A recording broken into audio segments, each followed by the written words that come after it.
മുഹമ്മദ് അനസ് എന്താ ചെയ്യണേ? ഞാനിപ്പോ ഈ കമ്പ്യൂട്ടറിന്റെ സർവീസിലാണ് ഷോപ്പില്. ഏ- എന്തൊക്കെ സർവീസ് ചെയ്യാം? ഞാനിപ്പോ ലാപ്ടോപ്പും പിന്നെ CPU ഒക്കെ ഉം, ഏകദേശം പഠിച്ച് ഉം, ട്രെയിനിങ് ആയിട്ട് നിന്നേന്നു. ഇപ്പൊ ഉം. പഠിച്ചു കഴിഞ്ഞ് അപ്പൊ ചിപ്പ് ലെവല് പഠിക്കാൻ ആഗ്രഹമുണ്ട്. അപ്പൊ അതിനെ കുറിച്ച് പഠിക്കാന് ഓക്കെ ഓക്കെ. അവിടെ ഇപ്പോൾ വർക്ക് ചെയ്യണ്ട? സർവീസ് ഇപ്പൊ ചെയ്യുന്നുണ്ട്. വർക്ക് ചെയ്യണ്ടേ? ഉം. എവിടെ വർക്ക് ചെയ്യണം അവിടെ? ഇവിടെ മീനങ്ങാടി, മീനങ്ങാടി, വയനാട്ടില്. വയനാട്ടിലല്ലേ? ഉം. Okay okay. അപ്പം എങ്ങനെയാ, എന്ത് കോഴ്സാണ് കഴിഞ്ഞു ഓൾറെഡി? ഞാൻ കോഴ്സ് ഒന്നും കഴിഞ്ഞിട്ടില്ല. ഉം. +2 കഴിഞ്ഞപ്പോ അങ്ങനെ ട്രെയിനിങ്ങിനായിട്ട് കയറിയതാ. ആ പരിചയമുള്ള ഒരാളായിരുന്നു. ആ ആ. അപ്പൊ ആളൊപ്പം നിന്ന് ട്രെയിനിങ് ഏകദേശം കുറെയൊക്കെ പഠിച്ച് ചെയ്യാൻ തുടങ്ങി. അത് ശരി, അത് ശരി. നമ്മുടെ ചിപ്പ് ലെവല് ചെയ്യുന്നില്ല. ആ ബോർഡ് സർവീസിന് പുറത്തൊക്കെ അയക്കല. അപ്പൊ പഠിക്കണമെന്ന് ആഗ്രഹമുണ്ട്. ആ. Okay okay. അതിന് ഒന്നുകൂടി ബെറ്റർ നമ്മളുടെ ചിപ്പ് ലെവൽ കോഴ്സ് ചെയ്യായിരിക്കും. ഞാൻ എന്തായാലും എല്ലാ കാര്യങ്ങളും പറഞ്ഞുതരാം, എന്തൊക്കെയാണ് വരിക, എങ്ങനെയൊക്കെയാണ് കാര്യങ്ങൾ എന്നുള്ളത് പറഞ്ഞുതരാം. ആ ആ. ഓക്കെ. ഓക്കെ. പിന്നെ സലാം പട്ടാമ്പി. സലാം കേൾക്കാവോ? ഹലോ, സലാം കേൾക്കാവോ?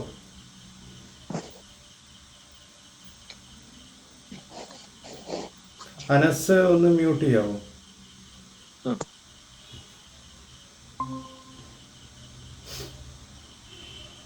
മുഹമ്മദ് യസീൻ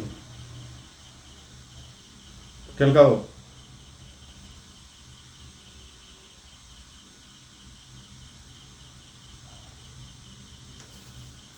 ഹലോ, സലാമിന് കേൾക്കാവോ? കേൾക്കുന്നുണ്ട്. ആ, സലാം പട്ടാമ്പിയാ? അതെ, പട്ടാമ്പിയാണ്.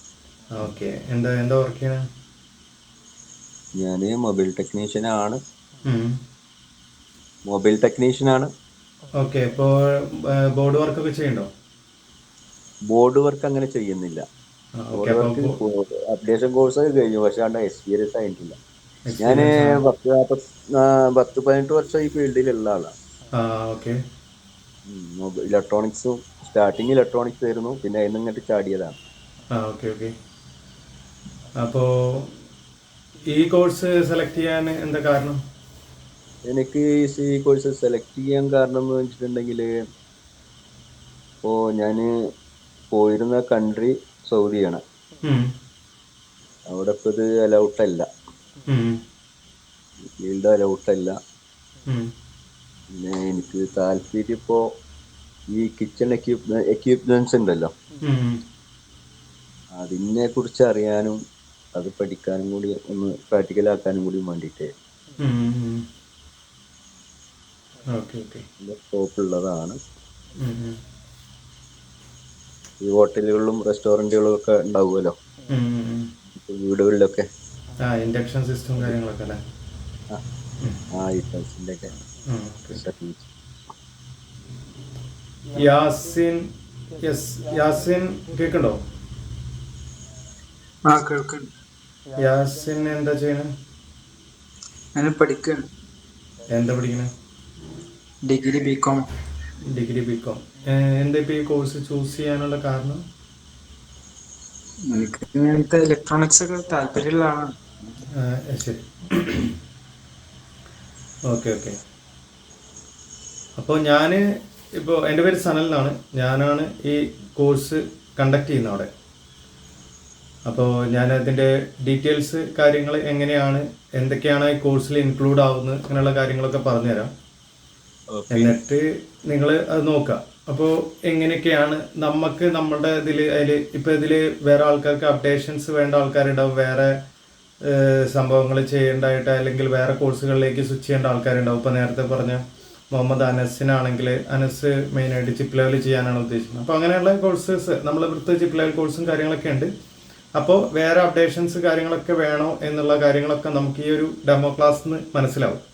അപ്പം ഇനി അതിനകത്ത് എന്തെങ്കിലും ഡൗട്ട്സോ കാര്യങ്ങളോ ഉണ്ടെങ്കിൽ അതിൻ്റെ ഇടയിൽ എന്നോട് ചോദിച്ചാൽ മതി. അപ്പോൾ ഒന്ന് അൺമ്യൂട്ട് ചെയ്തിട്ട് ചോദിച്ചാൽ മതി. അപ്പോൾ ഞാനിപ്പോൾ ഇത് പറയുമ്പോൾ ജസ്റ്റ് എല്ലാവരും ഒന്ന് മ്യൂട്ട് ചെയ്യണം. ഞാൻ സ്ക്രീനൊന്ന് ഷെയർ ചെയ്യാം, അത് കാണുന്നതോ എന്നുള്ളതൊന്ന് ക്ലിയർ ചെയ്തിട്ട് എന്നോട് പറയണേ.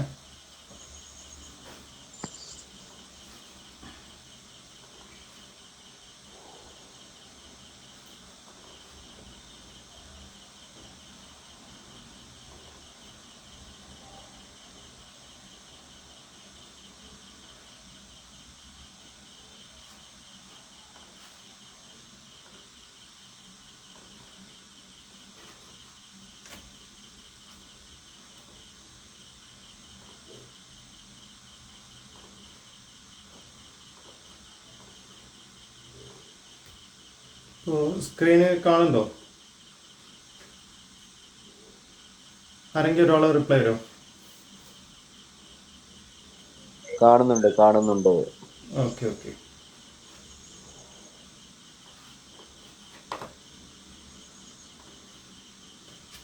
ഞാനിപ്പോൾ ഒരു പവർ പോയിന്റ് പ്രസന്റേഷനാണ് ഇട്ടിരിക്കുന്നത്, കാണാമല്ലോ അല്ലേ?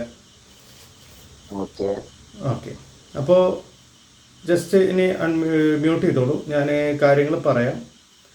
അതിൽ എന്തെങ്കിലും ഡൗട്ട്സ് ഉണ്ടെങ്കിൽ ഒന്ന് അൺമ്യൂട്ട് ചെയ്തിട്ട് ചോദിച്ചാൽ മതി. ഓക്കെ. നമ്മളിപ്പോൾ ഈ കോഴ്സ് എന്ന് പറഞ്ഞാൽ ഇലക്ട്രോണിക് ടെക്നീഷ്യൻ എന്ന് പറയുന്ന ഒരു കോഴ്സാണ്. അപ്പോൾ ഈ കോഴ്സ് നമ്മൾ മെയിനായിട്ട് ഫോക്കസ് ചെയ്യുന്നത് എന്തൊക്കെ കാര്യങ്ങളാണ്, അല്ലെങ്കിൽ ഈ കോഴ്സിലൂടെ നമ്മൾ എന്തൊക്കെയാണ് പഠിക്കുന്നത് എന്നുള്ള കാര്യങ്ങളാണ് ഞാനിപ്പോൾ ഈ ഒരു ഡെമോ സെഷനിലൂടെ മെയിനായിട്ട് ചെയ്യുന്നത് പറയുന്നത്. അപ്പോൾ നമ്മൾ ഇൻസ്റ്റിറ്റ്യൂട്ടിനെ കുറിച്ച് പറയുകയാണെങ്കിൽ, നമ്മൾ ഇൻസ്റ്റിറ്റ്യൂട്ട് 2012 മുതലുള്ള ഇൻസ്റ്റിറ്റ്യൂട്ടാണ്. നമ്മൾ മെയിനായിട്ട് അവിടെ ഫോക്കസ് ചെയ്യുന്നത് ലാപ്ടോപ്പിൻ്റെയും മൊബൈലിൻ്റെയും ചിപ്പ് ലെവൽ ട്രെയിനിങ് ആണ്. അതേപോലെ എത്തിക്കൽ ഹാക്കിംഗ് എന്ന് പറയുന്ന കോഴ്സുകളൊക്കെയാണ് മെയിനായിട്ട് അവിടെ പ്രൊവൈഡ് ചെയ്യുന്നത്. അപ്പോൾ നമ്മൾ യൂട്യൂബിൽ വീഡിയോസ് മറ്റിടുമ്പോൾ പല ടെക്നീഷ്യന്മാർ ഇങ്ങനെ ചോദിച്ചു, ഇലക്ട്രോണിക്സിൻ്റെ ഒരു ബേസിക് കാര്യങ്ങൾക്കുള്ള ഒരു ക്ലാസ് ചെയ്തു തരുമോ എന്ന് ചോദിച്ച പ്രകാരമാണ് നമ്മൾ ഈ കോഴ്സ് ലോഞ്ച് ചെയ്തത്. കാരണം ചിപ്പ് ലെവലിലാണെങ്കിലും അതേപോലെ തന്നെ എന്താണ് മൊബൈലിൻ്റെ ചിപ്പ് ലെവലാണെങ്കിലും ലാപ്ടോപ്പിൻ്റെ ചിപ്പ് ലെവലാണെങ്കിലും ഇതിനകത്തൊക്കെ ഇലക്ട്രോണിക്സ് നമ്മൾ ഓൾറെഡി പഠിപ്പിക്കുന്നുണ്ട്. അപ്പോൾ ആ ഒരു സംഭവത്തിൻ്റെ ഇതിനകത്ത് നമ്മൾ അപ്ലയൻസസിനും കൂടി പറ്റുന്ന രീതിയിൽ സിലബസ് സെറ്റ് ചെയ്തിട്ടാണ് നമ്മൾ ഈ കോഴ്സ് കണ്ടക്ട് ചെയ്യുന്നത്. അപ്പോൾ ഇതിനകത്ത് എന്താണ് ഇലക്ട്രോണിക് ടെക്നീഷ്യൻ, ഒരു മിനിറ്റ്, ഇതിനകത്ത് സലാം ഒന്ന് മ്യൂട്ട് ചെയ്യോ? ഓക്കെ. അപ്പോൾ ഇതിനകത്ത് എന്താണ് നമ്മൾ ഈ ഒരു കോഴ്സിൻ്റെ ഇമ്പോർട്ടൻസ് എന്ന് ചോദിച്ചു കഴിഞ്ഞാൽ, ഇപ്പോൾ ഓൾറെഡി സലാമിനെയാണ് തോന്നുന്നത് പറഞ്ഞത് എന്നോട്. ഇപ്പോൾ അവർ സൗദിയിലായിരുന്നു. അപ്പോൾ അവർ ഇപ്പം ഇനി അവർക്ക് സ്വിച്ച് ചെയ്യണം, അതായത് ഹോം ഓട്ടോമേഷനുമായി ഹോമിലെ എന്താണ് കിച്ചൺ അപ്ലയൻസസുമായിട്ടുള്ള കാര്യങ്ങൾ. അപ്പോൾ ഇന്ന് നമുക്കറിയാം ഒരുവിധ എല്ലാ മേഖലകളിലും ഇലക്ട്രോണിക്സ് വളരെയധികം ഇൻവോൾവ് ആയിട്ടുണ്ട്. അത് ഏത് മേഖല എടുത്തു നോക്കുകയാണെങ്കിലും ഇലക്ട്രോണിക്സ് ആണ് മെയിനായിട്ട് ഇപ്പോൾ ഒരുവിധം എല്ലാ ഡിവൈസുകളെയും കൺട്രോൾ ചെയ്യുന്നത്. ഇപ്പോൾ ഫോർ എക്സാമ്പിൾ പറയുകയാണെങ്കിൽ നമ്മളിപ്പോൾ ഈ കിച്ചണിൻ്റെ കാര്യങ്ങളാണെങ്കിലും, അതല്ലെങ്കിൽ ഇപ്പോൾ വെഹിക്കിൾസ് ആണെങ്കിലും, അതേപോലെ തന്നെ അഗ്രികൾച്ചർ ആണെങ്കിലും എല്ലാ എക്യുപ്മെൻസിലും ഇപ്പോൾ ഇലക്ട്രോണിക്സ് ഭയങ്കരമായിട്ട് കടന്നു വരുന്നത്. ഇപ്പോൾ ഈ അഗ്രികൾച്ചറിൻ്റെ കേസിൽ പറയുകയാണെങ്കിൽ ഇപ്പോൾ നമ്മളിപ്പോൾ മെയിനായിട്ട് വിത്ത് വിതയ്ക്കാനും അതല്ലെങ്കിൽ നമ്മളിപ്പോൾ മരുന്നടിക്കാനൊക്കെ ഡ്രോണുകളൊക്കെ അടക്കം ഇംപ്ലിമെൻ്റ് ചെയ്ത് തുടങ്ങി.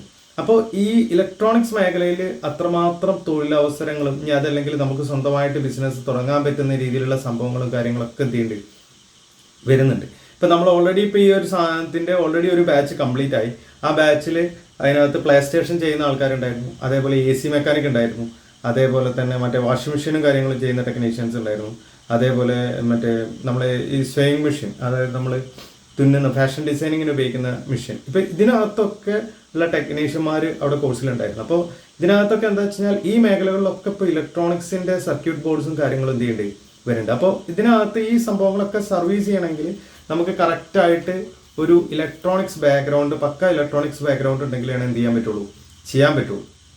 അപ്പോൾ അതിന് വേണ്ടിയിട്ടുള്ള ഒരു സിലബസ് എന്നുള്ള രീതിയിലാണ് നമ്മൾ ഇത് എന്ത് ചെയ്തിട്ടുള്ളത്, സെറ്റ് ചെയ്തിട്ടുള്ളത്. ഇനി നമ്മളിത് ഓൾറെഡി പറഞ്ഞ കാര്യങ്ങളൊക്കെ തന്നെയാണ്. ഇനി നമുക്ക് ഇതുകൊണ്ട് മെയിനായിട്ട് ബെനിഫിറ്റ്, ഈ ഒരു കോഴ്സ് കൊണ്ട് നമ്മൾ മെയിനായിട്ട് ബെനിഫിറ്റ് കിട്ടുന്ന ആൾക്കാർ ആരൊക്കെയാണെന്ന് വെച്ച് കഴിഞ്ഞാൽ, മെയിനായിട്ട് ഞാൻ കുറച്ച് ആൾക്കാരുടെ പേര് ഞാൻ ഇതിനകത്ത് പറഞ്ഞിട്ടുണ്ട്. ഒന്ന് AC ടെക്നീഷ്യൻസ്, അതേപോലെ തന്നെ വാഷിംഗ് മെഷീൻ്റെ ടെക്നീഷ്യൻസ്, TV, അതേപോലെ തന്നെ ഇലക്ട്രിക് വെഹിക്കിൾസ്, അതേപോലെ auto electrician, UPS, inverter technicians, solar system, അങ്ങനെയുള്ള കാര്യങ്ങളിലൊക്കെ വർക്ക് ചെയ്യുന്ന ആൾക്കാർക്കൊക്കെ ഈ കോഴ്സ് വളരെ ഹെൽപ്ഫുൾ ആവും. അതേപോലെ തന്നെ ഈ കോഴ്സ് കൊണ്ട് നമ്മൾ ചെയ്യുന്ന കാര്യങ്ങൾ, ആക്ച്വലി ഈ കോഴ്സിൻ്റെ ആക്ച്വൽ ഫീസ് എന്ന് പറയുന്നത് 25,000 ആണ്. അതിപ്പോൾ നമ്മളിപ്പോൾ ഒരു ന്യൂ ഇയർ ഓഫർ പ്രകാരമാണ് ഇപ്പോൾ നമുക്ക് 15,000 സംതിങ് ആണ് തോന്നുന്നത്. ഒരു 40% ഡിസ്കൗണ്ട് ഉണ്ട്. ആ പ്രകാരം കോഴ്സ് സെറ്റായി കിട്ടുക.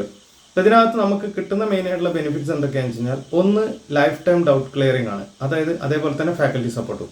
നിങ്ങൾ ഈ ഒരു കോഴ്സ് ഇതൊരു 30 ഡേ എന്താണ് 1 മന്ത് അല്ലെങ്കിൽ 30 ഡേയ്സിൻ്റെ ക്ലാസ് ആണെന്ന് വിചാരിച്ചിട്ട് ആ ക്ലാസ് അപ്പം തന്നെ കംപ്ലീറ്റ് ആയിക്കോളുന്നില്ല. നിങ്ങൾ ഓരോരുത്തരുടെ എബിലിറ്റി അനുസരിച്ച് അതിൻ്റെ ഡ്യൂറേഷൻ ചിലപ്പോൾ അങ്ങോട്ടും ഇങ്ങോട്ടൊക്കെ എന്ത് ചെയ്യാം, മാറാം.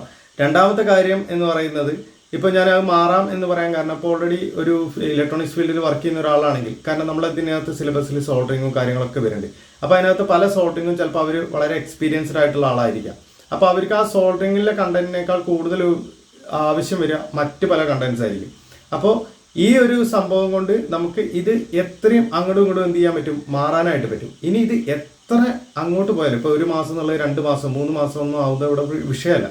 പക്ഷേ നമ്മൾ മിനിമം ഈ ഒരു സിലബസ് സെറ്റ് ചെയ്തുള്ളത് ഒരു 30 ഡേയ്സിൻ്റെ ക്ലാസ് എന്നുള്ള രീതിയിലാണ്. ഇതിനകത്ത് നിങ്ങൾ ആ 30 ഡേയ്സ് കൊണ്ട് ക്ലാസ് കംപ്ലീറ്റ് ചെയ്താലും നിങ്ങൾക്ക് ഇനിയും ഭാവിയിൽ എന്തെങ്കിലും ഡൗട്ട്സ് കാര്യങ്ങൾ ക്ലിയർ ചെയ്യാനുണ്ടെങ്കിൽ നിങ്ങൾക്ക് എന്ത് ചെയ്യാൻ പറ്റും, ക്ലിയർ ചെയ്യാൻ പറ്റും. അത് നിങ്ങൾക്ക് ഓഫ്ലൈനായിട്ട് അവിടെ ഇൻസ്റ്റിറ്റ്യൂട്ടിൽ വന്നിട്ട് ക്ലിയർ ചെയ്യേണ്ടതാണെങ്കിൽ ഇൻസ്റ്റിറ്റ്യൂട്ടിൽ വന്നിട്ട് ക്ലിയർ ചെയ്യാം. അതല്ല നിങ്ങൾക്കൊരു ഫാക്കൽറ്റി സപ്പോർട്ട് ഓൺലൈനായിട്ട് ഉണ്ടായാൽ മതിയെങ്കിൽ ആ ഓൺലൈനായിട്ട് ഫാക്കൽറ്റി സപ്പോർട്ട് കിട്ടും. ഈ രീതിയിലുള്ള കാര്യങ്ങളൊക്കെ നമ്മൾ എന്ത് ചെയ്യും. ഇനി നിങ്ങളിത് കോഴ്സ് ഓൺലൈനായിട്ടാണ് ചെയ്യാൻ ഉദ്ദേശിക്കുന്നതെങ്കിൽ നിങ്ങൾക്ക് ഒരു ബേസിക് ആയിട്ട് ആ ഒരു ക്ലാസ് ചെയ്യാൻ ആവശ്യമായിട്ടുള്ള ടൂൾ കിറ്റ് നമ്മൾ എന്ത് ചെയ്യും, പ്രൊവൈഡ് ചെയ്യും.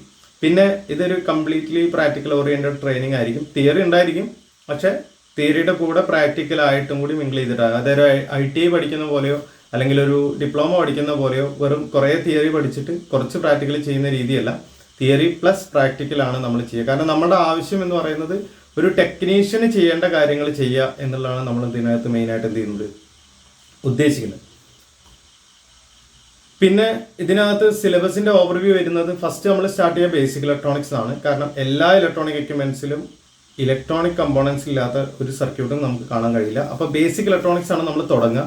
ഈ ബേസിക് ഇലക്ട്രോണിക്സിൽ നമ്മൾ ഫസ്റ്റ് അതിൻ്റെ ഒരു ഇലക്ട്രിക്കൽ കൺസെപ്റ്റ് പറയും. കറണ്ട്, വോൾട്ടേജ്, പവർ, അതേപോലെ തന്നെ ഓംസ് ലോ, ഇങ്ങനെയുള്ള കുറച്ച് ബേസിക് ആയിട്ടുള്ള കാര്യങ്ങളുണ്ട്. അത് കഴിഞ്ഞിട്ടാണ് നമ്മൾ കമ്പോണൻസിലേക്ക് എടുക്കുക. അത് കമ്പോണൻസ് 2 കാറ്റഗറി ഉള്ളത്. ഒന്ന് ആക്റ്റീവ് കമ്പോണൻസും പിന്നൊന്ന് പാസീവ് കമ്പോണൻസും. ഈ ആക്റ്റീവ് കമ്പോണൻസിലും അല്ലെങ്കിൽ പാസീവ് കമ്പോണൻസിലും ഉള്ള കമ്പോണൻസുകളാണ് ഒരുവിധം നമ്മളെല്ലാ സർക്യൂട്ട് ബോർഡിലും കാണുന്ന കമ്പോണൻസ്. ഇപ്പോൾ പറയുകയാണെങ്കിൽ resistor, capacitor, inductor, diode, transistor, IC, fuse, ഇങ്ങനെയുള്ള ഒരുവിധം നമ്മൾ സർക്യൂട്ട് ബോർഡിൽ കാണുന്ന എല്ലാ കമ്പോണൻസിനെ കുറിച്ചും നമ്മൾ പഠിക്കും. ഇത് പഠിക്കുക എന്ന് പറഞ്ഞു കഴിഞ്ഞാൽ നമ്മൾ ഒരുപാട് അതിനെ തിയററ്റിക്കലായിട്ട് പഠിക്കാനല്ല. ഒരു ടെക്നീഷ്യൻ എന്താണ്, ഇപ്പോൾ ഫോർ എക്സാമ്പിൾ ഞാൻ പറയുകയാണെങ്കിൽ ഒരു റെസിസ്റ്റർ, ആ റെസിസ്റ്ററിനെ കുറിച്ച് ആ ടെക്നീഷ്യൻ എന്താണ് അറിയേണ്ടത്? അറിയേണ്ട ഒരു ഒന്നാമത്തെ കാര്യം എന്ന് പറയുന്നത് എന്തിനാണ് റെസിസ്റ്റർ? റെസിസ്റ്റർ എന്ന് പറയുന്നത് ഒരു കറണ്ട് റെസിസ്റ്റ് ചെയ്യുന്ന അല്ലെങ്കിൽ കറണ്ടിനെ ഒപ്പോസ് ചെയ്യുന്ന ഒരു കമ്പോണൻ്റ് ആണ്. അപ്പോൾ കറണ്ടിനെ ഒപ്പോസ് ചെയ്യുക എന്നുള്ള പർപ്പസ് ആണ് റെസിസ്റ്ററിന് വരിക എന്നുള്ള കാര്യം ആദ്യം പഠിക്കണം. അവിടെ വേറെ ഏറ്റവും ഇമ്പോർട്ടൻ്റ് ആയിട്ടുള്ള മറ്റൊരു കാര്യം പഠിക്കാനുള്ളത്, ഇത് വോൾട്ടേജിനെല്ലാം ഒപ്പോസ് ചെയ്യുക. കാരണം പല ടെക്നീഷ്യന്മാർക്കും വരുന്ന ഒരു കൺഫ്യൂഷനാണ് ഈ സംഭവം. കാരണം കറണ്ടിനെ റെസിസ്റ്റ് ചെയ്യുക എന്ന് പറയുമ്പോൾ ടെക്നീഷ്യന്മാർ പലരും വോൾട്ടേജിനെ റെസിസ്റ്റ് ചെയ്യുക എന്നുള്ള വിചാരത്തിൽ ഇവരെന്ത് ചെയ്യും, ചെക്ക് ചെയ്തിട്ട് നമ്മളോട് വിളിച്ച് ചോദിക്കും, ഇവിടെ നമ്മൾ വോൾട്ടേജ് കൊടുത്തിട്ടുണ്ട് പക്ഷെ അപ്പുറത്ത് വോൾട്ടേജ് എന്ത് ചെയ്യുന്നില്ല, അതേ വോൾട്ടേജ് വരുന്നുണ്ടല്ലോ, അപ്പോൾ റെസിസ്റ്ററാണ് കംപ്ലൈൻറ്റ്. ആക്ച്വലി അവിടെ റെസിസ്റ്റർ കംപ്ലൈൻറ്റ് ഉണ്ടാവില്ല. റെസിസ്റ്റർ ആക്ച്വലി വോൾട്ടേജിനെല്ലാം റെസിസ്റ്റ് ചെയ്യുന്നത്, കറണ്ടിനെയാണ് റെസിസ്റ്റ് ചെയ്യുന്നത് എന്നുള്ള കാര്യം. അപ്പോൾ ആ ഒരു സംഭവം പഠിക്കുന്നു. ദെൻ ആ റെസിസ്റ്റർ എങ്ങനെ നമ്മൾ ചെക്ക് ചെയ്യണം, ആ റെസിസ്റ്റർ ഗുഡ് ആണോ ബാഡ് ആണോ എന്നുള്ളത് നമ്മൾ എങ്ങനെ മനസ്സിലാക്കും. ദെൻ ഈ റെസിസ്റ്ററിന് പകരം എനിക്ക് ഏതൊക്കെ വാല്യൂ റെസിസ്റ്റേഴ്സ് അവിടെ വെക്കാൻ സാധിക്കും, ഈ റെസിസ്റ്റർ വെക്കുമ്പോൾ അതിൻ്റെ ലീഡ്സിൻ്റെ പൊളാരിറ്റിയോ കാര്യങ്ങളോ നോക്കാനുണ്ടോ, ഇങ്ങനെയുള്ള കാര്യങ്ങളാണ് നമ്മൾ മെയിനായിട്ട് അതിനകത്ത് എന്ത് ചെയ്യുന്നത്, പഠിക്കുന്നത്. അപ്പോൾ അല്ലാതെ എങ്ങനെ റെസിസ്റ്റർ മാനുഫാക്ചർ ചെയ്യുന്നു, എന്താണ് റെസിസ്റ്റിവിറ്റി, ഈ ഡിപ്പെൻഡ് ചെയ്യുന്ന കാര്യങ്ങൾ, ഇങ്ങനെയുള്ള കാര്യങ്ങളൊന്നും അല്ല നമ്മൾ എന്ത് ചെയ്യണത്, പഠിക്കുന്നത്. അപ്പം നമ്മൾ മെയിനായിട്ട് ഒരു ടെക്നീഷ്യൻ അറിയേണ്ട ആ കമ്പോണൻറ്റിനെ കുറിച്ചുള്ള കാര്യങ്ങളാണ് നമ്മൾ എന്ത് ചെയ്യുക, പഠിക്കുക. അതേപോലെ എല്ലാ കമ്പോണൻസിൻ്റെയും ഈ രീതിയിലുള്ള കാര്യങ്ങൾ നമ്മൾ ക്ലിയർ ആയിട്ട് എന്ത് ചെയ്യും, പഠിക്കും. അതേപോലെ എല്ലാ കമ്പോണൻസും എങ്ങനെയാണ് ചെക്ക് ചെയ്യുക, എല്ലാ കമ്പോണൻസും നമുക്ക് ചെക്ക് ചെയ്യാൻ കഴിയില്ല. ചെക്ക് ചെയ്യാൻ കഴിയുന്ന ഒരുവിധ എല്ലാ കമ്പോണൻസും എങ്ങനെയാണ് ചെക്ക് ചെയ്യുക എന്നുള്ള കാര്യങ്ങളും. അതിനകത്ത് 100% ചെക്ക് ചെയ്യാൻ പറ്റുന്ന കമ്പോണൻസ് ഉണ്ട്, 90% മാത്രം ചെക്ക് ചെയ്ത് കഴിഞ്ഞാൽ റിസൾട്ട് കിട്ടുന്ന കമ്പോണൻസ് ഉണ്ട്, 40% താഴത്തേക്ക് ചെക്ക് ചെയ്ത റിസൾട്ട് കിട്ടുന്ന കമ്പോണൻസ് ഉണ്ട്. അപ്പോൾ ആ ഓരോ കമ്പോണൻസും എങ്ങനെയാണ് നമ്മൾ ചെക്ക് ചെയ്യുക എന്നുള്ള കാര്യങ്ങളൊക്കെ നമ്മൾ ക്ലിയർ ആയിട്ട് പഠിക്കും. പിന്നെ അതേപോലെ തന്നെ സോൾഡറിങ്ങിൻ്റെ പല ടെക്നിക്സ്, ഒരുപാട് ടൈപ്പ് സോൾഡറിങ് ടെക്നിക്സ് ഉണ്ട്. കാരണം ഇന്നത്തെ ലേറ്റസ്റ്റ് ബോർഡുകളൊക്കെ നിങ്ങൾക്ക് അറിയാം SMD ടൈപ്പ് ബോർഡുകളും കാര്യങ്ങളൊക്കെയാണ് വരുന്നത്. അപ്പോൾ ആ ബോർഡുകളൊക്കെ എങ്ങനെയാണ് സോൾഡർ ചെയ്യുന്നത്, അതിലെ കമ്പോണൻസുകൾ എങ്ങനെയാണ് വെക്കുന്നത്, ഇങ്ങനെയുള്ള കാര്യങ്ങളും അതിൻ്റെ ടൂൾസും കാര്യങ്ങളൊക്കെയാണ് നമ്മൾ എന്ത് ചെയ്യുക നെക്സ്റ്റ് പഠിക്കുന്നത്. പിന്നെ ഓരോ കമ്പോണൻസിൻ്റെ ആപ്ലിക്കേഷൻസ്, ഇപ്പോൾ റെസിസ്റ്റർ നമുക്ക് പല ആപ്ലിക്കേഷൻസിന് വേണ്ടിയിട്ട് എന്ത് ചെയ്യാം. അപ്പോൾ കറണ്ടിനെ ഒപ്പോസ് ചെയ്യാണ് റെസിസ്റ്ററിൻ്റെ ധർമ്മമെങ്കിൽ റെസിസ്റ്ററിനെ നമുക്ക് പല ആവശ്യങ്ങൾക്കും വേറെ എന്ത് ചെയ്യാൻ പറ്റും, യൂസ് ചെയ്യാൻ പറ്റും. റെസിസ്റ്ററിനെ നമുക്കൊരു ഫ്യൂസ് ആയിട്ട് യൂസ് ചെയ്യാം, റെസിസ്റ്ററിനെ ഒരു സ്റ്റാർട്ടിങ് കറണ്ട് ലിമിറ്റ് ചെയ്യാൻ വേണ്ടിയിട്ട് ഉപയോഗിക്കാം. അപ്പോൾ ഒരു സർക്യൂട്ടിൽ നമ്മൾ ആ റെസിസ്റ്ററിനെ കാണുമ്പോൾ ആക്ച്വലി ആ റെസിസ്റ്റർ അവിടെ എന്തിനാണ് ഉപയോഗിക്കുന്നത് എന്നുള്ളത് നമുക്ക് ഫൈൻഡ് ഔട്ട് ചെയ്യാൻ പറ്റും. ഈ റെസിസ്റ്ററിൻ്റെ പർപ്പസ് ഇതാണ്, സോ ഇതവിടെ ഇട്ട് കഴിഞ്ഞാൽ എന്താണ് സംഭവിക്കുന്നത് എന്നുള്ള കാര്യമൊക്കെ നമുക്ക് ക്ലിയർ ആയിട്ട് എന്ത് ചെയ്യും മനസ്സിലാവും. പിന്നെ നമ്മൾ വരുന്നത് ബേസിക് ഇലക്ട്രോണിക്സ് കഴിഞ്ഞാൽ പിന്നെ വരുന്നത് ഡിജിറ്റൽ ഇലക്ട്രോണിക്സാണ്. കാരണം ഇന്ന് നമ്മുടെ എല്ലാ ഡിവൈസുകളും ഡിജിറ്റൽ എക്യുപ്മെൻ്റ് ആയിട്ട് മാറിയിട്ടുണ്ട്. അപ്പോൾ ഡിജിറ്റൽ ഇലക്ട്രോണിക്സ് ആണ് പിന്നെ വരുന്ന ഇത്. അതിനകത്ത് മെയിനായിട്ട് നമ്മൾ ലോജിക് ഗേറ്റ്സിനെ കുറിച്ച് പഠിക്കും. ഒരുപാട് ടൈപ്പ് ലോജിക് ഗേറ്റ്സ് ഉണ്ട്, അതായത് and gate, or gate, not gate എന്നൊക്കെ പറഞ്ഞിട്ടുള്ള ലോജിക് ഗേറ്റ്സ് ഉണ്ട്. ആ ലോജിക് ഗേറ്റ്സിനെ കുറിച്ച് പഠിക്കും. അത് കഴിഞ്ഞതിന് ശേഷം മൈക്രോ പ്രോസസ്സർ, അതേപോലെ തന്നെ മൈക്രോ കൺട്രോളർ, ഈ രണ്ട് മെയിനായിട്ടുള്ള ചിപ്പ്. ഇന്ന് സത്യം പറഞ്ഞു കഴിഞ്ഞാൽ ഇലക്ട്രോണിക് ഇൻഡസ്ട്രി അടക്കി വാഴുന്ന രണ്ട് ചിപ്പുകളാണ് ഇവർ രണ്ടുപേരും വേണമെങ്കിൽ പറയാം. അപ്പോൾ ഈ രണ്ട് ചിപ്പുകളെ കുറിച്ച് എങ്ങനെയാണ്, അതിപ്പോൾ നമ്മളിപ്പോൾ ഒരു ടിവിയുടെ റിമോട്ട് ആയിക്കോട്ടെ, അതിനകത്തും മൈക്രോ കൺട്രോളർ വരുന്നുണ്ട്, ടി വിക്കകത്തും മൈക്രോ കൺട്രോളർ വരുന്നുണ്ട്. ഇനിയിപ്പോൾ നമ്മളിപ്പോൾ എന്താണ് ഇപ്പോൾ ലേറ്റസ്റ്റ് ആയിട്ടുള്ള നമ്മൾ സ്മാർട്ട് ടിവികളും കാര്യങ്ങളും വരികയാണെങ്കിൽ അതിനകത്ത് മൈക്രോ പ്രോസസ്സേഴ്സ് വരുന്നുണ്ട്. അപ്പോൾ ഈ കാര്യങ്ങളൊക്കെ എങ്ങനെയാണ് വർക്ക് ചെയ്യുന്നത്, അതിനെ ചെക്ക് ചെയ്യുമ്പോൾ എന്തൊക്കെ കാര്യങ്ങളാണ് നോക്കേണ്ടത്. അതേപോലെ തന്നെ ഇതിന് വേണ്ടിയിട്ട് മെമ്മറി സപ്പോർട്ട് കൊടുക്കുന്ന ഒരു ചിപ്പാണ് EEPROM എന്ന് പറയുന്ന ഈ കാണിച്ചിട്ടുള്ള ചിപ്പ്. അപ്പോൾ ഈ EEPROM എന്ന് പറയുന്ന ചിപ്പ് എങ്ങനെയാണ്, അതിൻ്റെ വർക്കിംഗ് എന്താണ്, അതിനകത്താണ് അതിൻ്റെ പ്രോഗ്രാം ഉണ്ടാവുക. ഈ മൈക്രോ പ്രോസസ്സറിന് വർക്ക് ചെയ്യാൻ അല്ലെങ്കിൽ ഈ മൈക്രോ കൺട്രോളറിന് വർക്ക് ചെയ്യാനുള്ള പ്രോഗ്രാമൊക്കെ ഈ ടൈപ്പ് ചിപ്പുകളിൽ നമുക്ക് കൊടുത്തിട്ടുണ്ടാവും. ഈ ടൈപ്പ് ചിപ്പുകൾ എങ്ങനെയാണ് പ്രോഗ്രാം ചെയ്യുക, ആ പ്രോഗ്രാം ചെയ്യാനുള്ള കാര്യങ്ങൾ എങ്ങനെയാണ് നമ്മൾ നോക്കുക, എന്തൊക്കെ കാര്യങ്ങളാണ് അത് ചെയ്യുമ്പോൾ ശ്രദ്ധിക്കേണ്ടത്, അതെങ്ങനെയാണ് ചെയ്യുക, ഇങ്ങനെയുള്ള കാര്യങ്ങൾ നമ്മൾ എന്ത് ചെയ്യും പഠിക്കും. അതേപോലെ കുറച്ച് ആപ്ലിക്കേഷൻ സർക്യൂട്ട്സ് മെയിനായിട്ട് പറയുകയാണെങ്കിൽ റെക്ടിഫയേഴ്സ്, അതേപോലെ റെഗുലേറ്റർ. റെക്ടിഫയർ എന്ന് പറഞ്ഞു കഴിഞ്ഞാൽ AC DC ആക്കുന്ന സർക്യൂട്ട്. കാരണം നമുക്കറിയാം ഇപ്പോൾ ഏതൊരു എക്യുപ്മെൻ്റ് എടുത്ത് നോക്കുകയാണെങ്കിലും നമുക്ക് KCB പോലെയുള്ള പവർ സ്റ്റേഷൻസ് തരുന്ന കറണ്ട് AC ആണ്, പക്ഷെ നമ്മളെല്ലാ ഇലക്ട്രോണിക് ഡിവൈസും വർക്ക് ചെയ്യുക DC-യിലാണ്. സോ ഈ AC-യെ നമ്മൾ എന്താക്കി മാറ്റണം, DC ആക്കി മാറ്റണം. അതിന് വേണ്ടിയിട്ട് ഉപയോഗിക്കുന്ന സർക്യൂട്ട്സ് ആണ് റെക്ടിഫയർ സർക്യൂട്ട്സ് എന്ന് പറയുന്നത്. അതേപോലെ റെഗുലേറ്റർ എന്ന് പറഞ്ഞാൽ നമുക്കൊരു കോൺസ്റ്റന്റ് ആയിട്ടുള്ള വോൾട്ടേജ് എപ്പോഴും കിട്ടണം. ഇപ്പോൾ ഒരു 5 വോൾട്ട് സർക്യൂട്ട് ആണെങ്കിൽ അതിനകത്ത് എപ്പോഴും 5 വോൾട്ട് കിട്ടണം. അപ്പോൾ ആ 5 വോൾട്ട് കിട്ടാൻ വേണ്ടിയിട്ട് ഉപയോഗിക്കുന്നതാണ് റെഗുലേറ്റർ. പിന്നെ അതേപോലെ ഓസിലേറ്റർ എന്ന് പറഞ്ഞാൽ ഒരു DC സിഗ്നൽ കൊടുത്തു കഴിഞ്ഞാൽ അതിനെ AC ആക്കി മാറ്റുന്നതാണ് ഓസിലേറ്റർ. ഈ ഓസിലേറ്ററിൻ്റെ കുറച്ചും കൂടി ഹെവി വേർഷനാണ് നമ്മൾ പറയുന്ന ഇൻവേർട്ടർ എന്ന് പറയുന്നത്. കാരണം നമ്മളൊരു ബാറ്ററി ഉപയോഗിച്ചിട്ട് DC-യെ വീണ്ടും എന്താക്കി മാറ്റുന്നു, AC ആക്കിയിട്ട് നമ്മൾ വീട്ടിലെ അപ്ലയൻസസും കാര്യങ്ങളും ഉപയോഗിക്കാം. അത് മാത്രമൊന്നുമല്ല ഇൻവേർട്ടർ, ഇങ്ങനെ പല ടൈപ്പ് ആപ്ലിക്കേഷൻ, അതായത് DC-യെ കൺവേർട്ട് ചെയ്തിട്ട് AC സിഗ്നലാക്കി മാറ്റുന്ന സ്ഥലങ്ങളിലൊക്കെ നമുക്ക് ഇൻവേർട്ടേഴ്സ് എന്ന് എന്ത് ചെയ്യാം വിളിക്കാം.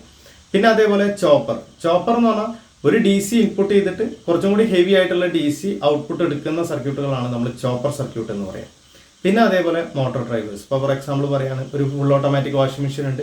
ആ ഫുൾ ഓട്ടോമാറ്റിക് വാഷിംഗ് മെഷീനിൽ എങ്ങനെയാണ് ഒരു സർക്യൂട്ട് ബോർഡ് അതിൻ്റെ മോട്ടേഴ്സിനെ, അത് സ്പിന്നിങ് ആയിക്കോട്ടെ അല്ലെങ്കിൽ വാഷിംഗ് ആയിക്കോട്ടെ, ഇതൊക്കെ കൺട്രോൾ ചെയ്യുന്നത് എങ്ങനെയാണ് എന്നുള്ള കാര്യങ്ങളാണ് മോട്ടോർ ഡ്രൈവേഴ്സ് എന്ന് പറയുന്ന കാര്യത്തിൽ എന്ത് ചെയ്യുന്നത് വരുന്നത്. പിന്നെ നമ്മൾ മെയിനായിട്ട് ഫോക്കസ് ചെയ്യുന്നത് കുറച്ച് ടൂൾസാണ്. ടൂൾസ് എന്ന് പറഞ്ഞു കഴിഞ്ഞാൽ അതിനകത്ത് നമ്മൾ സോൾഡറിങ് ആൻഡ് പഠിക്കും, അതേപോലെ SMD റിവർക്ക് സ്റ്റേഷൻ. ഈ രണ്ട് കാര്യങ്ങളും ആക്ച്വലി സോൾഡറിങ്ങുമായിട്ട് ബന്ധപ്പെട്ട കാര്യങ്ങളാണ്. ഇപ്പോൾ സോൾഡറിങ് ആൻഡ് ഒരുവിധം എല്ലാവരും ചിലപ്പോൾ ഉപയോഗിക്കുന്നുണ്ടാവും. ദെൻ SMD റിവർക്ക് സ്റ്റേഷൻ എന്ന് പറയുന്നത് SMD ടൈപ്പ്, അതായത് സർഫസ് മൗണ്ട് ഡിവൈസ് ആയിട്ട് വരുന്ന ടൈപ്പ് ഡിവൈസുകളിലെ കമ്പോണൻസിനെ റീപ്ലേസ് ചെയ്യാനും റിമൂവ് ചെയ്യാനും മറ്റും ഉപയോഗിക്കുന്നതാണ് ഇത് പറയുന്നത് SMD റിവർക്ക് സ്റ്റേഷൻ. അതെങ്ങനെയാണ് പ്രോപ്പറായിട്ട് ഉപയോഗിക്കുക. പിന്നെ മൾട്ടിമീറ്റർ എങ്ങനെയാണ് പ്രോപ്പറായിട്ട് ഉപയോഗിക്കുക. പിന്നെയുള്ള ഒരു ടൂൾ DC പവർ സപ്ലൈ എന്ന് പറയുന്ന ടൂളാണ്. അപ്പോൾ പല ടെക്നീഷ്യൻസും ഞാൻ കണ്ടിട്ടുണ്ട് ഷോർട്ട് സർക്യൂട്ടും കാര്യങ്ങളൊക്കെ ഫൈൻഡ് ഔട്ട് ചെയ്യാൻ അവർ ആ ഒരു ലൈനിലുള്ള കമ്പോണൻസിനൊക്കെ 1 by 1 ആയിട്ട് റിമൂവ് ചെയ്ത് ചെക്ക് ചെയ്യുന്ന രീതികളൊക്കെ കണ്ടിട്ടുണ്ട്. പക്ഷേ ചില ടെക്നീഷ്യന്മാർ കറക്റ്റായിട്ട് DC പവർ സപ്ലൈ ഒക്കെ ഉപയോഗിച്ച് ചെക്ക് ചെയ്യുന്നത് കണ്ടിട്ടുണ്ട്. അപ്പോൾ എങ്ങനെയാണ് ഒരു DC പവർ സപ്ലൈ ഉപയോഗിച്ചിട്ട് ആ രീതിയിൽ ചെക്ക് ചെയ്യുക. പിന്നെ അതേപോലെ ഒരു പവർ സപ്ലൈ കംപ്ലൈൻ്റ് ആണെങ്കിൽ ആ പവർ സപ്ലൈക്ക് പകരം നമ്മൾ DC പവർ സപ്ലൈ ഉപയോഗിച്ച് സപ്ലൈ ഇൻജെക്ട് ചെയ്തിട്ട് എങ്ങനെ ചെക്ക് ചെയ്യും, ഇങ്ങനെയുള്ള കാര്യങ്ങളൊക്കെ. പിന്നെ അതേപോലെ DSO എന്ന് പറഞ്ഞു കഴിഞ്ഞാൽ പണ്ടത്തെ ആൾക്കാരൊക്കെ ആണെങ്കിൽ CRO എന്ന് പറയുന്ന ഒരു ഡിവൈസ് അറിയുന്നുണ്ടാവും. ആ CROയുടെ അഡ്വാൻസ്ഡ് വേർഷനാണ് DSO. അതായത് നമ്മൾ സിഗ്നൽസും കാര്യങ്ങളും കാണാൻ വേണ്ടിയിട്ട് ഉപയോഗിക്കുന്നതാണ് DSO. അപ്പോൾ DSO എന്ന് പറഞ്ഞാൽ ഡിജിറ്റൽ സ്റ്റോറേജ് ഓസിലോസ്കോപ്പ് എന്നാണ് പറയുക. ആ DSO എങ്ങനെയാണ് പ്രോപ്പറായിട്ട് ഉപയോഗിക്കുക, അങ്ങനെയുള്ള കാര്യങ്ങൾ പഠിക്കും. പിന്നെയാണ് mini pro programmer. Mini pro programmer ആണ് ആക്ച്വലി ഞാൻ നേരത്തെ പറഞ്ഞ ഈ WEPROM എന്ന് പറയുന്ന ചിപ്പുകളെ പ്രോഗ്രാം ചെയ്യാനും മറ്റും ഉപയോഗിക്കുന്ന ഫ്ലാഷർ എന്ന് പറയുന്നത്. ആ പ്രോഗ്രാമർ എങ്ങനെയാണ് യൂസ് ചെയ്യുക എന്നുള്ള കാര്യങ്ങൾ നമ്മൾ എന്ത് ചെയ്യും, പഠിക്കും. ഇത്രയാണ് നമ്മൾ ആ കോഴ്സിൽ. പിന്നെ നമ്മൾ ഇതിനകത്ത് എൻഡ് ചെയ്യുന്നത് ഞാൻ ആക്ച്വലി ഈ സ്ലൈഡിൽ ഉൾപ്പെടുത്തിയിട്ടില്ല. എൻഡ് ചെയ്യുന്നത് എങ്ങനെയാണെന്ന് വെച്ച് കഴിഞ്ഞാൽ ലാസ്റ്റ് നമ്മൾ കംപ്ലീറ്റ് ആയിട്ടൊരു പക്ക പ്രാക്ടിക്കൽ ചെയ്യുന്നത് SMBSകളുടെ പ്രാക്ടിക്കലാണ്. അതായത് നമ്മൾ സിസ്റ്റം SMBS, അതായത് കമ്പ്യൂട്ടറിൻ്റെ SMBSൻ്റെ പ്രാക്ടിക്കൽ, അതേപോലെ തന്നെ നമ്മളെ മോണിറ്റർ അങ്ങനെയുള്ള പോലുള്ള ഡിവൈസുകളുടെ അല്ലെങ്കിൽ അങ്ങനത്തെ ഡിവൈസുകളിൽ വരുന്ന SMBS. കാരണം എന്തുകൊണ്ട് ഒരു SMBS പ്രാക്ടിക്കൽ ചെയ്യുന്നു എന്ന് വെച്ച് കഴിഞ്ഞാൽ ഒരുവിധം ഇന്നത്തെ എല്ലാ എക്യുപ്മെൻറ്റ്സിലും പവർ സെക്ഷൻ ഹാൻഡിൽ ചെയ്യുന്നത് ഇപ്പോൾ SMBS ടെക്നോളജിയാണ്. അതായത് സ്വിച്ച് മോഡ് പവർ സപ്ലൈ എന്ന് പറയുന്ന സിസ്റ്റമാണ് ഹാൻഡിൽ ചെയ്യുന്നത്. അപ്പോൾ ആ ഒരു SMBSൻ്റെ വർക്കിംഗ് എങ്ങനെയാണെന്ന് പറഞ്ഞാൽ ഈ SMBSൻ്റെ സർക്യൂട്ടിൻ്റെ പ്രത്യേകത അതിനകത്ത് നമ്മളിപ്പോൾ ഈ പറഞ്ഞ ഒരുവിധം എല്ലാ സർക്യൂട്ട്സും വരുന്നുണ്ട്. ഇപ്പോൾ ഫോർ എക്സാമ്പിൾ പറയുകയാണെങ്കിൽ അതിനകത്ത് ഫസ്റ്റ് റെക്ടിഫയേഴ്സ് വരും, പിന്നെ അത് ഓസിലേഷൻ സർക്യൂട്ടുകൾ വരുന്നുണ്ട്, അതേപോലെ തന്നെ ഫീഡ്ബാക്ക് ചെയ്യാനായിട്ടുള്ള സർക്യൂട്ടുകൾ വരുന്നുണ്ട്, പിന്നെ അത് കൺട്രോൾ ചെയ്യാനുള്ള സർക്യൂട്ട്സ്, ഇങ്ങനെ എല്ലാ സർക്യൂട്ട്സും അതിനകത്ത് വരുന്നതുകൊണ്ട് തന്നെ SMBSനെ കുറിച്ച് പഠിക്കുമ്പോൾ നമുക്ക് ഒരു അത്യാവശ്യം നല്ലൊരു നോളജ് ഇലക്ട്രോണിക്സ് ഫീൽഡിൽ നമുക്ക് എന്ത് ചെയ്യും, കിട്ടും. അപ്പോൾ ആ ഒരു രീതിയിലാണ് നമ്മൾ ഈ സിലബസ് സെറ്റ് ചെയ്തിട്ടുള്ളത്.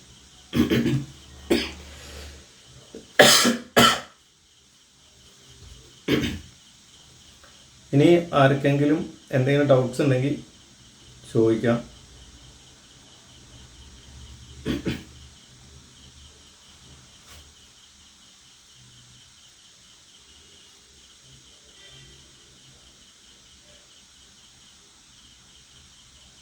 ഹലോ,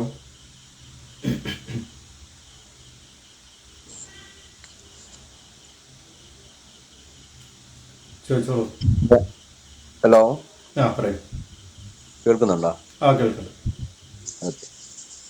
എനിക്കിപ്പോൾ ഞാൻ ഇപ്പോൾ പറഞ്ഞല്ലോ, എനിക്കിപ്പോൾ ബേസിക്കലി ബോർഡ് വർക്ക് കുഴപ്പമില്ലാതെ ചെയ്യുന്നുണ്ട്. നോർമലി ബോർഡ് വർക്കൊക്കെ ചെയ്യുന്ന ഒരാളാണ്. ബോർഡ് വർക്ക് എന്ന് പറഞ്ഞാൽ ഏതൊക്കെ ടൈപ്പ് ബോർഡ് വർക്കുകൾ ചെയ്യും? ഞാൻ ബോർഡ് വർക്ക് മൊബൈലിനെ ഉദ്ദേശിച്ചു കേട്ടോ. മൊബൈലിൽ തന്നെ ഏത് ലെവൽ വരെ ചെയ്യും, എന്തൊക്കെ കാര്യങ്ങൾ ചെയ്യാം? നമ്മൾ കറക്റ്റ് സ്കിമാറ്റിക് വെച്ചിട്ട് ട്രേസ് ഔട്ട് ചെയ്തിട്ട് ചെയ്യുന്നുണ്ടോ, അതോ കോമൺ ആയിട്ട് വരുന്ന കുറച്ച് കംപ്ലൈന്റ്സ് മാത്രം ചെയ്തു പോകണം? കോമൺ ആയിട്ട് വരുന്ന കംപ്ലൈന്റ് മാത്രമേ ചെയ്യാം. അപ്പൊ അത് ചെയ്യാനുള്ള മെയിൻ റീസൺ എന്ന് പറഞ്ഞാൽ നമുക്ക് കറക്റ്റ് സർക്യൂട്ടിനെ കുറിച്ചിട്ടുള്ള ഒരു ഐഡിയ ഇല്ലാത്തതുകൊണ്ടാണ്. നമ്മള് അപ്പൊ നമ്മളിപ്പോ ഈ ഇലക്ട്രോണിക്സിൽ നമ്മൾ ചെയ്യുമ്പോൾ നമ്മൾ കറക്റ്റ് സർക്യൂട്ടിൽ ഓരോ കമ്പോണന്റ് എന്താണെന്ന് പഠിക്കും. സോ ഈ ഒരു കമ്പോണന്റ് ഇവിടെ എന്തിനാണ് ഇട്ടിക്കുന്നത് എന്നുള്ളത് നമുക്ക് എന്ത് ചെയ്യും, മനസ്സിലാവും. ഇപ്പോൾ ഫോർ എക്സാമ്പിൾ ഒരു ചാർജിങ് ഇഷ്യൂ വന്നു, അല്ലെങ്കിൽ ഒരു ചാർജിങ് കണക്ട് ചെയ്യുന്ന ടൈമിൽ നമുക്ക് അതിനകത്ത് ഒരു ടെമ്പറേച്ചർ വാർണിംഗ് കാണിച്ചിട്ടുള്ള ഒരു ഇഷ്യൂ വന്നു. നിങ്ങൾ നെറ്റിൽ കണ്ടിട്ടാവും ഒരു റെസിസ്റ്റർ മാറ്റിയിട്ട് ചെയ്യുന്നത് കണ്ടിട്ടാവും, അത് അതേപോലെ ചെയ്യുന്നു. ആക്ച്വലി ആ റെസിസ്റ്റർ എന്താണ് അവിടെ ചെയ്യുന്നത് എന്നുള്ള അറിയുകയാണെങ്കിൽ നെക്സ്റ്റ് ആ വേറൊരു ബോർഡ് നമുക്ക് അതിനകത്ത് നമ്മൾക്ക് അസിസ്റ്റ് ചെയ്യാനുള്ള ഒരു സംഭവം യൂട്യൂബിലോ നെറ്റിലോ ഇല്ലാത്തൊരു ബോർഡ് കിട്ടിയാലും അത് ഏത് റെസിസ്റ്റർ ആണെന്ന് ഫൈൻഡ് ഔട്ട് ചെയ്യാനും പറ്റും, നമുക്കത് ചെയ്യാനായിട്ട് എന്ത് ചെയ്യും പറ്റും. അപ്പൊ ഇതേപോലെയുള്ള സംഭവമാണ് നമ്മൾ ഈ സിലബസിൽ സെറ്റ് ചെയ്തിട്ടുള്ളത്. ഇപ്പൊ ഈ സിലബസിൽ എന്ന് പറയുന്നത് നിങ്ങളിപ്പോ ഇതിന്റെ ഫൈനലി ഇപ്പൊ ഏത് കോഴ്സാണ് വരുന്നത്? ഇതിലിപ്പോ വരുന്ന ഇലക്ട്രോണിക് ടെക്നീഷ്യൻ എന്ന് പറയുന്ന കോഴ്സാണ്. നമ്മളിപ്പോ ഈ ഡെമോൺസ്ട്രേഷൻ എടുത്തിരിക്കുന്ന ഇലക്ട്രോണിക് ടെക്നീഷ്യൻ എന്ന് പറയുന്ന കോഴ്സിനാണല്ലേ. അതിലിപ്പോ ഏതൊക്കെയാണ് അതിൽ വരുന്നത്? ഇലക്ട്രിക്കൽ, ഇലക്ട്രോണിക്സ് എല്ലാം വരുന്നുണ്ടോ? ഇലക്ട്രിക്കൽ വരും, ഇലക്ട്രോണിക്സ് വരും, അതേപോലെ തന്നെ ഡിജിറ്റൽ ഇലക്ട്രോണിക്സ് വരും. Digital electronics. പിന്നെ നമ്മൾ പക്ക ഒരു ബോർഡ് പ്രാക്ടിക്കൽ എന്ന് പറഞ്ഞിട്ട് ചെയ്യുന്നത് SMBSന്റെ പ്രാക്ടിക്കൽ ആണെന്ന് മാത്രം. കാരണം SMBSന്റെ പ്രാക്ടിക്കൽ ചെയ്യാനുള്ള ഒരു റീസൺ എന്താണെന്ന് വെച്ച് കഴിഞ്ഞാൽ അത് കുറച്ച് ഹെവിയാണ്. അതായത് നമ്മളിപ്പോൾ ഫോണിൽ കളിക്കുന്ന പോലെ ചെറിയൊരു 3.7 വോൾട്ട് വെച്ചുള്ള കളിയല്ല. കാരണം SMBS എന്ന് പറയുന്ന സാധനം ജസ്റ്റ് 230 വോൾട്ടിനെ ഡയറക്റ്റ് DC ആക്കിയിട്ട് ഏകദേശം നമുക്ക് SMBSന്റെ ഒരു ഇൻപുട്ടിൽ ഏകദേശം നമുക്കൊരു 350 വോൾട്ടേജിന്റെ അടുത്തുണ്ടാവും. സോ ഒരു ഹെവി സപ്ലൈ ആയിട്ടാണ് നമ്മൾ എന്ത് ചെയ്യുക, പ്രാക്ടിക്കലി ചെയ്യലും കാര്യങ്ങളൊക്കെ വരിക. SMBSന്റെ പ്രാക്ടിക്കൽ വെച്ചിട്ടാണ് നമ്മൾ ചെയ്യുക. ലാസ്റ്റ് മൊഡ്യൂളാണ്. കമ്പോണൻസും കാര്യങ്ങളൊക്കെ പഠിച്ചു കഴിഞ്ഞതിന് ശേഷം ലാസ്റ്റ് വരുന്ന സെഷനാണത്. എനിക്കിപ്പോ വേണ്ടത് ഇപ്പോ ഈ ഞാൻ പറഞ്ഞല്ലേ ഈ കിച്ചൺ അതേമാതിരി റെസ്റ്റോറന്റിലൊക്കെ ഉപയോഗിക്കുന്ന എക്യുപ്മെന്റ്സിന്റെ ആ അതിന്റെ അപ്ഡേഷനാണ് വേണ്ടത് എനിക്ക്. അത് പക്ഷെ നിങ്ങളുടെ അടുത്തുണ്ടാവോ? അങ്ങനെ ആ ഒരു ഡിവൈസ് ആയിട്ടുള്ള കോഴ്സ് നമ്മൾ ചെയ്യണില്ല. ആ ഒരു സ്പെഷ്യലായിട്ട് എക്യുപ്മെന്റ്സ് ഇപ്പൊ ഞാൻ നേരത്തെ പറഞ്ഞല്ലോ, നമ്മളുടെ അടുത്ത് ഇപ്പൊ നേരത്തെ വാഷിംഗ് മെഷീന്, അതേപോലെ തന്നെ സ്വിങ് മെഷീന്, അതേപോലെ തന്നെ മറ്റേ പ്ലേ സ്റ്റേഷൻ, ഇതൊക്കെ ചെയ്യുന്ന ആൾക്കാർ വന്നിട്ടുണ്ട്. പക്ഷെ ഇവർക്കൊക്കെ കൊടുത്ത കോഴ്സ് ഇതാണ്. ഈ കോഴ്സ് വെച്ചിട്ടാണ് അവര് പിന്നീട് അവരുടെ ബോർഡ് വർക്ക് അപ്ഡേറ്റ് ചെയ്തത് അവര്. കാരണം നമ്മൾ ആ രീതിയിലെ സിലബസ് സെറ്റ് ചെയ്തില്ല. കാരണം അല്ലാതെ എനിക്കിപ്പോ ഒരു എന്താണ് ടിവിയുടെ മാത്രം ബോർഡ് ചെയ്തിട്ട് ഞാൻ എന്ത് ചെയ്യില്ല, ക്ലാസ് കൊടുക്കണില്ല. അങ്ങനെ നമ്മൾ ഒരു സ്പെഷ്യലൈസ്ഡ് സംഭവമായിട്ട് ചെയ്യുന്ന സാധനങ്ങൾ മൊബൈലും ലാപ്ടോപ്പും മാത്രമേ ഉള്ളൂ ബോർഡ് ലെവലിൽ ചെയ്യുന്നത്. അതായത് ആ ഒരു ഡിവൈസ്, ഒരു ഗാഡ്ജറ്റ് എടുത്തിട്ട് അതിന്റെ കംപ്ലീറ്റ് സർവീസ് പഠിപ്പിക്കുന്നത് ലാപ്ടോപ്പും മൊബൈലും മാത്രമേ ഉള്ളൂ. മറ്റേതൊന്നും നമ്മൾ അങ്ങനെ ചെയ്യാറില്ല. പിന്നെ എന്താ വെച്ചാൽ ഈ കഴിഞ്ഞു പോയ ആൾക്കാർ നമ്മളെ അടുത്ത് ഡൗട്ട് ചോദിക്കും, ഈ സാധനം ഇങ്ങനെ ആവണ്ട് എന്താ ചെയ്യാന്ന് ചോദിക്കുമ്പോൾ നമ്മൾ അത് എന്ത് ചെയ്ത് കൊടുക്കും, ക്ലിയർ ചെയ്ത് കൊടുക്കും എന്ന് മാത്രം. ഇപ്പൊ കുറെ എക്സാമ്പിൾ ഞാൻ പറയുകയാണെങ്കിൽ, ഞാനിപ്പോ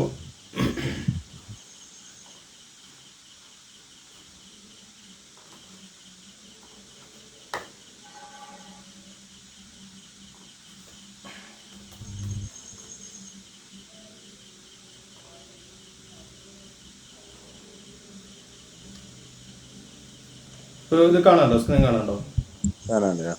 ഇതിപ്പോ ഓൾറെഡി ഇപ്പൊ നമ്മളുടെ അടുത്തുനിന്ന് പഠിച്ചു പോയ ഒരു പയ്യനാണ്. അപ്പൊ അവൻ ഇതേപോലെ നമ്മളോട് ഡൗട്ട് ചോദിക്കും, ഈ കമ്പോണന്റ് ഇവിടെ എങ്ങനെ ഫോൾട്ടി ആണെന്ന് എങ്ങനെ ഫൈൻഡ് ഔട്ട് ചെയ്യാം എന്നുള്ള കാര്യങ്ങളൊക്കെ ചോദിച്ചിട്ട്.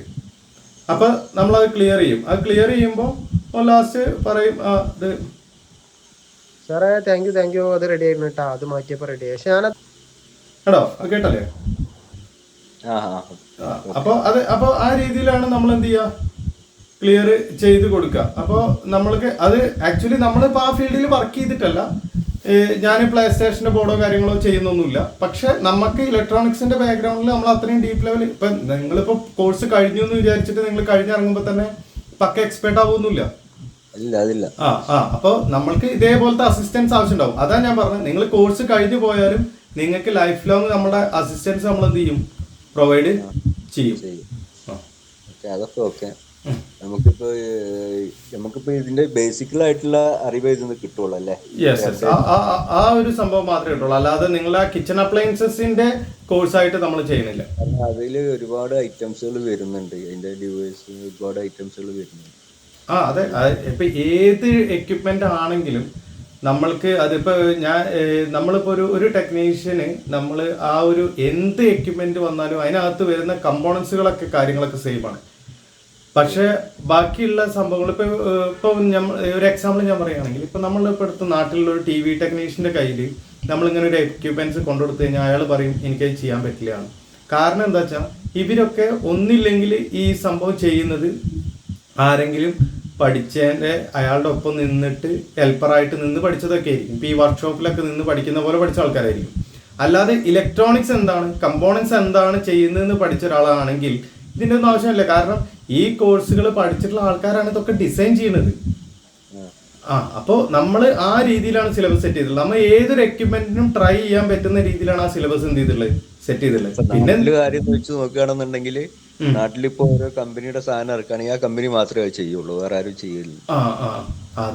അത് എന്തുകൊണ്ടാന്ന് വെച്ച് കഴിഞ്ഞാൽ ഈ പഠിക്കുന്ന ആൾക്കാരൊന്നും, അതായത് എല്ലാവരും ഫോക്കസ് ചെയ്യുന്ന എന്താ വെച്ച് കഴിഞ്ഞാൽ ആ ഒരു സ്പെസിഫൈഡ് സാധനം മാത്രം ചെയ്യുന്ന കോഴ്സ് ചെയ്യുന്നുണ്ടോന്നാ നോക്കുക. പണ്ടൊക്കെ കുറച്ച് മുന്നേ ടി വി സർവീസിങ്ങിന്റെ കോഴ്സുകൾ ഉണ്ടായിരുന്നു. അങ്ങനെ പഠിച്ച കുറെ ആൾക്കാരാണ് പിന്നെ ടി വി മെക്കാനിക്കായിട്ട് വന്നത്. അവര് എന്ത് മാത്രമേ ചെയ്യുള്ളൂ, ടി വി മാത്രമേ ചെയ്യുള്ളൂ. അതേപോലെ ഇപ്പൊ ഈ വാഷിംഗ് മെഷീനും കാര്യങ്ങളൊക്കെ ചെയ്യുന്ന ആൾക്കാർ എന്താ ചെയ്യണമെന്ന് വെച്ച് കഴിഞ്ഞാൽ അവർ ആ വാഷിംഗ് മെഷീന്റെ ബോർഡ് ഒഴിവാക്കിയുള്ള ബാക്കിയുള്ള സാധനങ്ങൾ മാത്രമേ എന്ത് ചെയ്യുള്ളൂ. അപ്പോ ഈ സംഭവം കറക്റ്റ് ഒരു ഇലക്ട്രോണിക്സ് ബാക്ക്ഗ്രൗണ്ട് ഇല്ലാത്തതുകൊണ്ടാണ് ഈ ചെയ്യാൻ പറ്റാത്തത്. ഇതിലിപ്പോ റെഫ്രിജറേഷൻ ഒക്കെ പെടുമോ നിങ്ങളതില്? നമ്മളുടെ സിലബസിൽ റെഫ്രിജറേറ്ററോ കാര്യങ്ങളോ ഒന്നുമില്ല. ഇലക്ട്രോണിക്സിന്റെ ബാക്ക്ഗ്രൗണ്ട് മാത്രമേ ഉണ്ടാവുള്ളൂ. പക്ഷെ നമ്മളെ കോഴ്സ് ചെയ്ത ആൾക്കാർ മൊത്തം ആ ടൈപ്പ് ബോർഡുകളൊക്കെ എന്ത് ചെയ്യുന്നുണ്ട്, സർവീസ് ചെയ്യുന്നുണ്ട്. ഇലക്ട്രോണിക്സിന്റെ ബോർഡ് സർവീസ്, ബോർഡിന്റെ ഒരു കോഴ്സ് അല്ലേ?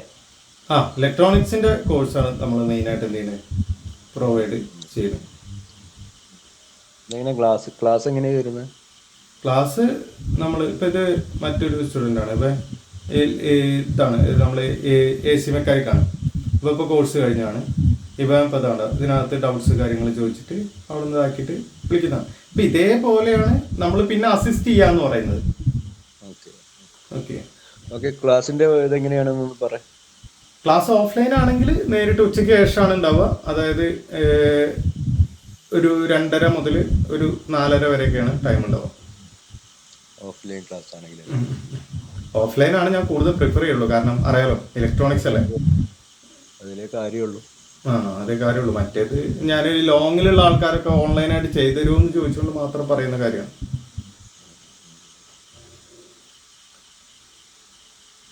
അപ്പോൾ ഓഫ്ലൈനാണ് ഞാൻ കൂടുതൽ പ്രിഫർ ചെയ്യുക. ഓഫ്ലൈന് ചെയ്യുകയാണെങ്കിൽ ക്ലാസ്സിൽ ചേരണം എന്നുണ്ടെങ്കിൽ എങ്ങനെയാണ് ഇപ്പൊ അതിന്റെ ഫസ്റ്റ് എന്ത് ചെയ്യാന്ന് വെച്ച് കഴിഞ്ഞാല് കോഴ്സ് ഫീസിന്റെ പകുതി ഫസ്റ്റ് അടയ്ക്കുക. എന്താണ് എത്രയാണോ ഫീ വരുന്നത് 15 തോന്നുന്നു. അതിന്റെ പകുതി ഫസ്റ്റ് അടയ്ക്കുക. ഫസ്റ്റ് അടച്ചിട്ട് ബാക്കി പകുതി 15 ദിവസം കഴിഞ്ഞതിന് ശേഷം അടയ്ക്കുക. എത്ര മാസമാണ്? 1 മാസത്തിന്. 1 മാസത്തിനല്ലേ? ഓക്കെ.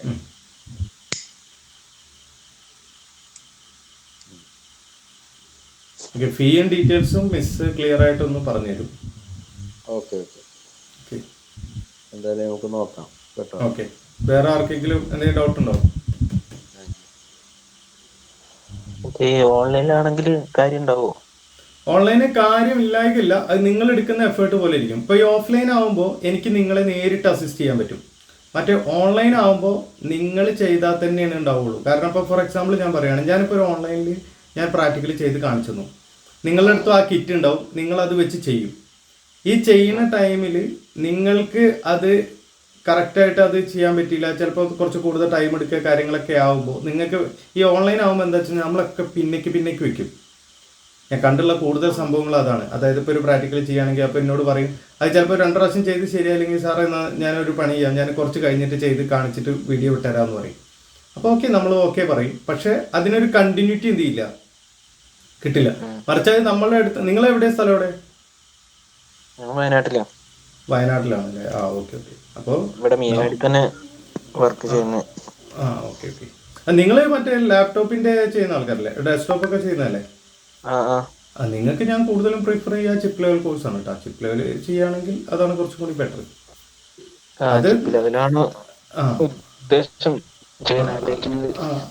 വയനാട് ചെയ്യുന്നവരില്ല ഷോപ്പിൽ.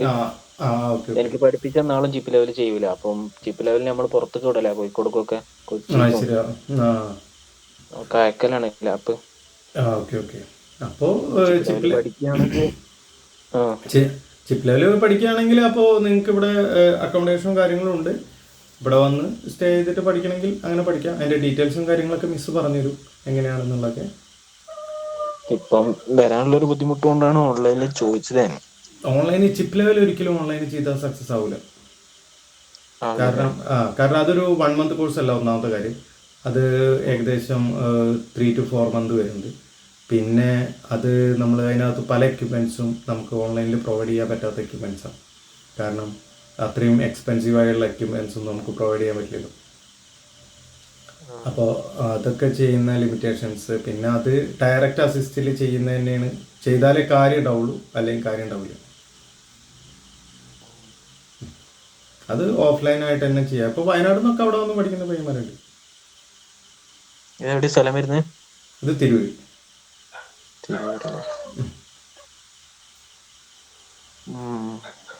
പഠിക്കണം എന്ന് ആഗ്രഹമുണ്ട്. പിന്നെ വീട്ടിലത്തെ അവസ്ഥയും അവസ്ഥയൊക്കെ വെച്ച് നോക്കുമ്പോ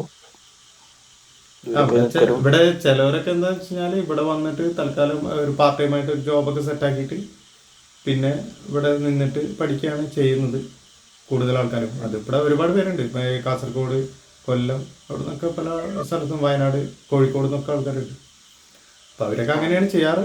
അപ്പോൾ അത് എന്താണ് ചിപ്പ് ലെവൽ ഒരിക്കലും ഓഫ്ലൈൻ അല്ല ഓൺലൈനിൽ ചെയ്താൽ സക്സസ് ആവില്ല. അത് ഞാൻ ഗ്യാരണ്ടി. ചിപ്പ് ലൈൻ എപ്പോഴും നമ്മൾ ഓഫ്ലൈൻ ചെയ്തിട്ടേ കാര്യമുള്ളൂ. കാരണം അതിനകത്ത് പല ടൂൾസ് ആണെങ്കിലും എന്താണെങ്കിലും നമുക്കത് ഡയറക്റ്റ് ആക്സസ് ഉണ്ടെങ്കിൽ മാത്രമേ അതിൽ കാര്യമുള്ളൂ.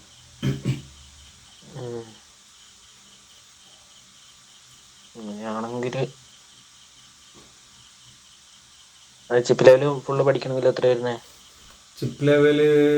ലാപ്ടോപ്പ് ചിപ്പ് ലെവല് എനിക്ക് തോന്നുന്നു 48 തോന്നുന്നുണ്ട്. എനിക്ക് കറക്റ്റ് അറിയില്ല കേട്ടോ. അത് മിസ് ഒന്ന് കോണ്ടാക്ട് ചെയ്താൽ ക്ലിയർ ആയിട്ട് പറഞ്ഞു. 48,000 തന്നെ. ആ 48.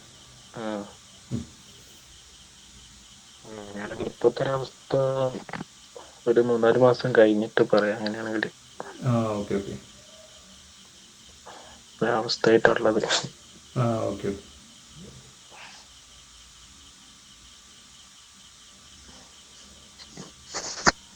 ഇനി ആർക്കെങ്കിലും ഡൗട്ട്സോ കാര്യങ്ങളുണ്ടോ?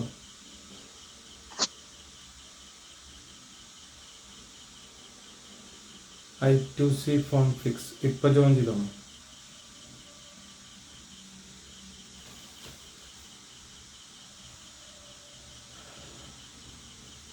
ഡൗട്ട്സോ കാര്യങ്ങൾ ഇല്ലെങ്കിൽ വൈൻഡപ്പ് ചെയ്താലോ? ഓക്കെ അല്ലേ? ഓക്കെ.